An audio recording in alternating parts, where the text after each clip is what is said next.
ഞാൻ ഇന്നലെ വരെ ആരായിരുന്നു, ഇന്ന് ഞാൻ ആരാ എനിക്കറിയില്ല. ഞാൻ ആരാ? ബോധമില്ലാത്ത ജനങ്ങൾ, അതാണ് നമുക്ക് വേണ്ടത്. നിങ്ങൾക്കൊന്ന് ആലോചിക്കാം.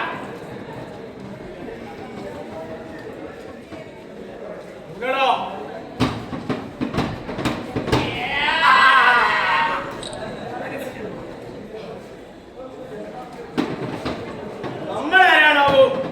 നമ്മളെ അറിയത്തില്ലയോ? പണ്ട് അങ്ങനെ താഴോട്ട് പോരാതെ ചില പടക്കങ്ങളൊക്കെ പൊട്ടിച്ച് അങ്ങനെ മുകളിലോട്ട്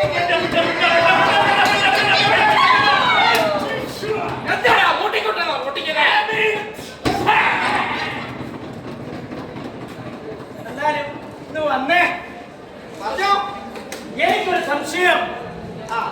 ഞാനേ ഇത് ഏതു രാജാവിന്റെ കൊട്ടാരത്തിലാ? ഇത് രാജാവിന്റെ കൊട്ടാരമൊന്നും അല്ല, നമ്മുടെ മുത്തച്ഛന്റെ സ്മാരകം. ഇതാ ഇരിക്കുന്ന കണ്ണട കണ്ടില്ലയോ? ഈ കണ്ണടയിലൂടെയാണ് മുത്തച്ഛൻ ഒരുപാട് സത്യാന്വേഷണ പരീക്ഷണങ്ങളൊക്കെ നടത്തിയത്. ഇത് മുത്തച്ഛന്റെ ഊന്നുവഴി. ഇതിന്റെ പിറകിൽ ജനങ്ങളെ കൂട്ടി ചില ഉപ്പൊക്കെ അങ്ങ് കുറുകി. ഇത് മുത്തച്ഛന്റെ ചക്ക. ചക്കയൊന്നുമല്ല, ഇത് മുത്തച്ഛൻ ഒഴിവുവേളകളിൽ നൂറ്റ് ഇതിലൂടെയാണ് വസ്ത്രങ്ങൾ സ്വന്തമായി നിർമ്മിച്ചിരുന്നത്. അങ്ങനെയാ? വസ്ത്രത്തിന്റെ കാര്യം പറഞ്ഞപ്പോഴാ എന്റെ ശ്രദ്ധയിൽ ഒരു വസ്ത്രം അവിടെ കാണുന്നു. എന്താ അവിടെ ആ തൂങ്ങിക്കിടക്കുന്ന വസ്ത്രം? അത് മുത്തച്ഛൻ അവസാന കാലത്ത് ഉപയോഗിച്ചിരുന്ന ധോത്തിയാണത്. അങ്ങനെ എന്നാൽ വീണ്ടും സംശയം. അതിൽ ഒരു ചുവന്ന അടയാളം. നിങ്ങളുടെ മുത്തച്ഛൻ എന്താ കമ്മ്യൂണിസ്റ്റുകാരനായിരുന്നോ? മുത്തച്ഛൻ കമ്മ്യൂണിസ്റ്റ് ഒന്നുമല്ല, തികഞ്ഞ അഹിംസാവാദി. ആട്ടിൻപാലിനകത്ത് സത്യാരത്തെ കുടിച്ചിരുന്ന ആളാ. പക്ഷേ മുത്തച്ഛനെ ചില ആൾക്കാർ വെടി വെച്ചത് കൊന്നു. ഇത്രയും മഹാനായ നമ്മുടെ മുത്തച്ഛൻ വെടിയേറ്റ് മരിച്ചെന്ന് വരും തലമുറ വിശ്വസിച്ചാൽ അത് നമുക്കൊരു മാനക്കേടല്ലേ? അതല്ലോ. അപ്പോൾ നമ്മൾ എന്തു ചെയ്യും? മുത്തച്ഛൻ വെടിയേറ്റ് മരിച്ചിട്ടില്ല. അയ്യോ, നമ്മുടെ മുത്തച്ഛൻ വെള്ളത്തിൽ വീണാണേ മരിച്ചത്. അയ്യോ,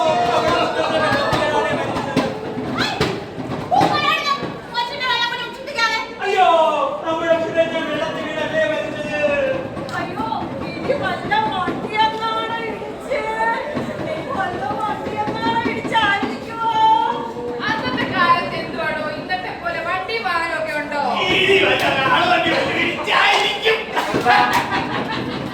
നിങ്ങൾ പറഞ്ഞതൊക്കെ ഇരിക്കട്ടെ.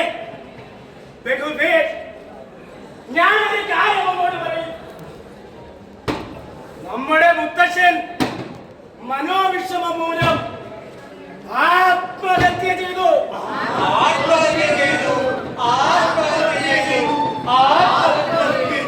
അയ്യോ, നമ്മുടെ മുത്തച്ഛൻ പോയേ.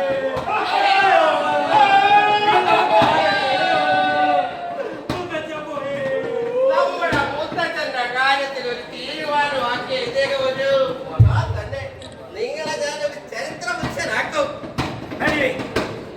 നിനക്ക് ഞാനൊരു പത്മഭൂഷണൊക്കെ തരും. പിന്നെയും ഒരു സംശയം. ഇനി ആരെങ്കിലും നമ്മുടെ ഈ കൂട്ടത്തിൽ പത്മഭൂഷൺ അർഹതയുള്ളവരുണ്ടോ? പത്മഭൂഷൺ അർഹതയുള്ളവരുണ്ടോന്നോ? നമ്മുടെ മുത്തച്ഛന്റെ കൂട്ടത്തിൽ തന്നെ ഉണ്ട്. ഞാനൊന്ന് വിളിച്ചതാ ഇരിക്കുന്നത്. ചറ പറയേ നിന്ന് പോലും.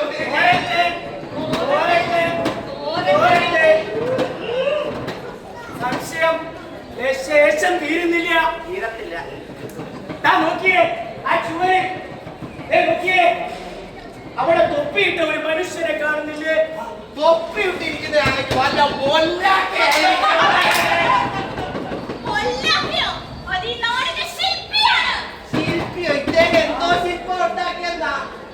ഞങ്ങൾ ഉണ്ടാക്കിയ ശില്പമാണ് ശില്പം. അങ്ങ് 3000 കോടി രൂപയ്ക്ക് ആകാശമുട്ട ഉയരത്തിൽ ഈ നാടിന്റെ കാലാവസ്ഥയെ വരെ ഇത് നിയന്ത്രിക്കുന്നത് ഈ ശില്പമാവട്ടെ. ശില്പം? ഈ 5 ഇയർ പ്ലാൻ ഒന്നും നിങ്ങൾ കേട്ടിട്ടേ ഇല്ലേ? 5 ഇയർ പ്ലാനിങ്ങോ? ഞാൻ ഫാമിലി പ്ലാൻ ചെയ്യുന്നൊക്കെ. ഫാമിലി പ്ലാനിംഗ് മാത്രമേ കേൾക്കൂ. ഈ നാട്ടിലെ അറ്റോമിക് റിയാക്ടറുകൾ, പാലങ്ങൾ, റോഡുകൾ, സകല അടിസ്ഥാന സൗകര്യങ്ങളും ആരുണ്ടാക്കിയതെന്നാ? കൊള്ളാം, കൊള്ളാം, കൊള്ളാം, കൊള്ളാം. ഇതൊക്കെ സ്വയംഭൂവല്ലേ? സ്വയംഭൂ. സ്വയംഭൂവാ പോലും.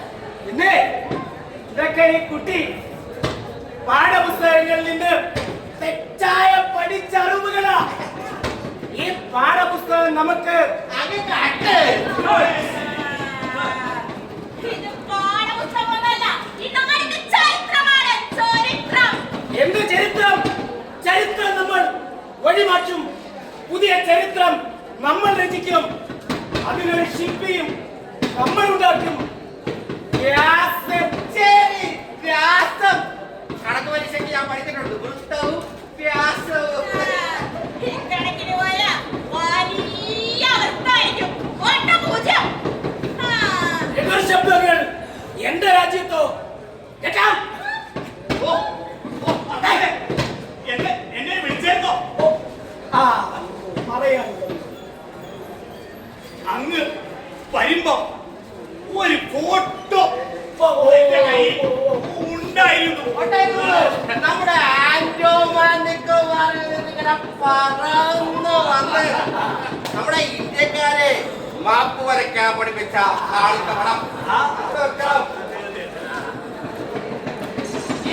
ഇത്രയൊക്കെ ചെയ്ത അല്ല വേറൊരു ഒരു കാര്യം കാര്യം ഇവിടെ ഉണ്ട്, ഓർമ്മയുണ്ട്. ഉണ്ട്, ഉണ്ട്, ഉണ്ട്. ആ, നമ്മുടെ ആ. സിന്ദൂരത്തിൽ ചാലിച്ച കഥ. സിന്ദൂരം, ഓ, സിന്ദൂരം, മറന്നില്ല. സിന്ദൂരം. എന്തോരം നിനക്ക് ഞാനൊരു പരംവീര ചക്രം അങ്ങ് തരും. ചത്തട്ടെ. നൂറുകണക്കിന് ബോംബർ വിമാനങ്ങൾ ശത്രു സൈന്യത്തിന്റെ അതിർത്തികൾ ഭേദിച്ച് രാത്രിക്ക് രാമാനം ഇന്ത്യയുടെ അഭിമാനം വാനോളം ഉയർത്തിയ സംഭവം. രാജ്യത്തിനകത്ത് സമരങ്ങൾ ഉണ്ടാകുമ്പോൾ അതിർത്തിയിൽ നമ്മൾ സംഘർഷങ്ങൾ സൃഷ്ടിക്കുന്നു. സൈനികരുടെ ഈ വാഹനങ്ങൾ പൊട്ടിത്തെറിക്കും. നമ്മൾ ബോംബുകൾ പൊട്ടിക്കും, മിസൈലുകൾ പൊട്ടിക്കും. ജാതി പറഞ്ഞ് ജനങ്ങളെ ഭിന്നിപ്പിക്കും. രാജ്യത്തിനകത്ത് അരക്ഷിതാവസ്ഥ സൃഷ്ടിച്ച് നാടിനെ ഒറ്റുകൊടുക്കും. ഇത്രയൊക്കെ ചെയ്ത് ഈ നാടിനെ ഒരു വലുവമാക്കിയ അങ്ങക്ക് വേണ്ടി നാടിൽ ഓർമ്മിക്കാൻ നമുക്ക് എന്തെങ്കിലും ഒന്ന് ചെയ്യട്ടെ. ഇദ്ദേഹത്തിന്റെ മനസ്സുപോലെ നമുക്കൊരു കരിങ്കൽ പ്രതിമ അങ്ങ് ഉണ്ടാക്കാം. കരിങ്കല്ലാണ്, കരിങ്കല്ലാണ് നെഞ്ചിലെന്ന്. കരിങ്കല്ലാണ്, കരിങ്കല്ലാണ് നെഞ്ചിലെന്ന്. അത് വേണ്ട. ഇത്രയൊക്കെ ആൾക്കാരെ ജനങ്ങളെ ഒരുക്കുന്ന ഇദ്ദേഹത്തിനൊരു മെഴുകു പ്രതിമ ഉണ്ടാക്കിയാലോ? തീരെ ഇച്ചിരി കൂടുതലാണെങ്കിലും അദ്ദേഹത്തിന്റെ ഫ്രണ്ടിന്റെ നാട്ടിൽ നിന്ന് ഒരു പ്രതിമ ഇറക്കിയാലോ? അതൊന്നും വേണ്ട.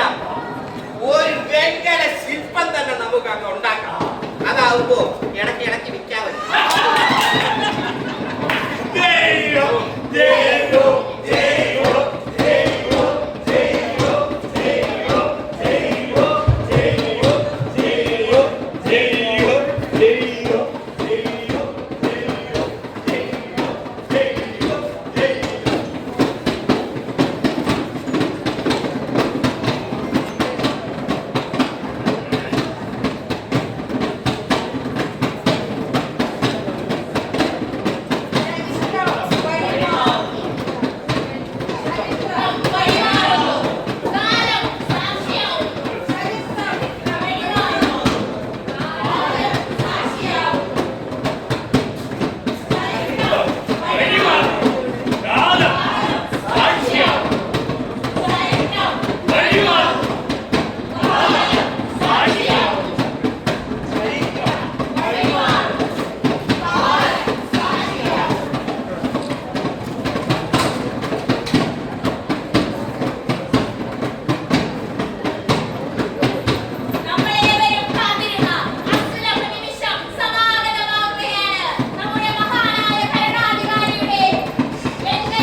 ഞാൻ തന്നെ ഭദ്രദീപം കൊടുത്തു.